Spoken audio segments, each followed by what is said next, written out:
a love-hate relationship. These 5 mean let's make friends. Affable, likable. They call me Affable Al, the people's pal. They do. Amiable, amigo.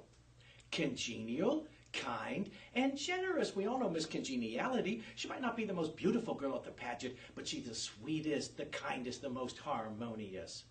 Levity, laughter. Levity, lighten up a little.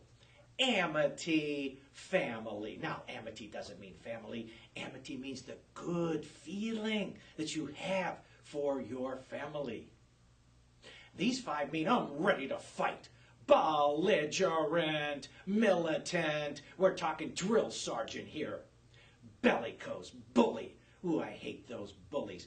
Bellicose, yellicose, ordering everybody around. Pugnacious, punchy. Back in the 50s, a fighter was called a pug. Truculent, a truckload of trouble. Contentious, confrontational, ready to fight. Now, contentious is a very important SAT word because the first 7 letters spell out content, and that's the exact opposite of contentious.